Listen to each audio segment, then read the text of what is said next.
Caroline resigned herself to spending the rest of her evenings with Laura beside her. The perpetual company of a sister-in-law was rather more than she had bargained for.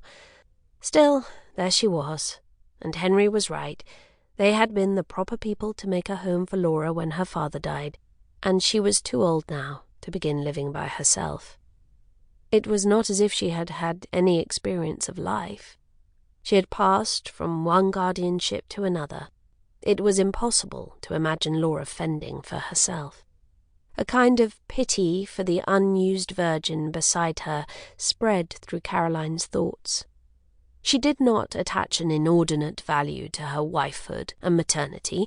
They were her duties rather than her glories.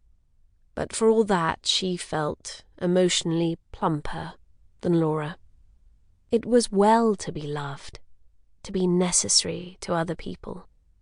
But Laura, too, was loved, and Laura was necessary. Caroline did not know what the children would do without their Aunt Lolly.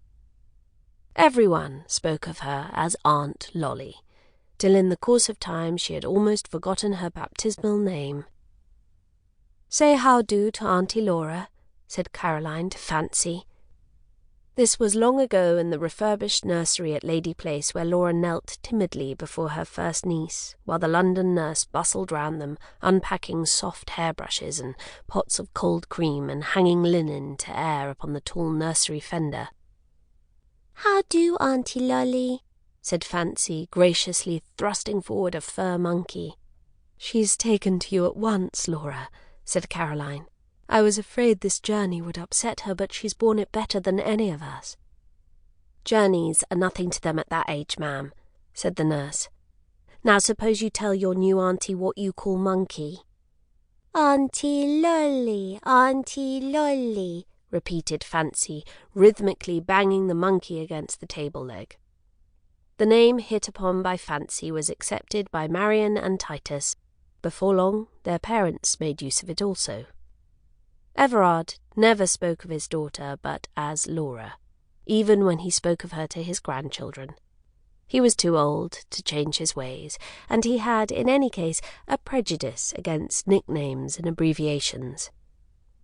But when Laura went to London, she left Laura behind and entered into a state of Aunt Lolly. She had quitted so much of herself in quitting Somerset that it seemed natural to relinquish her name also. Divested of her easily worn honours as mistress of the household, shorn of her long meandering country days, sleeping in a smart brass bedstead instead of her old and rather pompous four-poster, wearing unaccustomed clothes and performing unaccustomed duties, she seemed to herself to have become a different person. Or rather, she had become two persons, each different. One was Aunt Lolly, a middle-aging lady, light-footed upon the stairs and indispensable for Christmas Eve and birthday preparations. The other was Miss Willowes. My sister-in-law, Miss Willowes, whom Caroline would introduce and abandon to a feeling of being neither light-footed nor indispensable. But Laura was put away. When Henry asked her to witness some document for him, her Laura Erminia Willowes seemed as much a thing out of common speech as the spinster that followed it. She would look and be surprised that such a dignified name should belong to her. Twice a year, in spring and in summer, the Willowes family went into the country for a holiday. For the first 3 years of Laura's London life, they went, as a matter of course, to Lady Place. There, once more arose the problem of how two children of one sex can play nicely with a much younger child of the other. Fancy and Marian played at tea-parties under the weeping ash, and Titus was the butler with a tin tray. Titus would presently run off and play by himself at soldiers, beating martial tattoos upon the tray. But now there was no danger of the youngest member of the party falling into the pond, for Aunt Lolly was always on guard.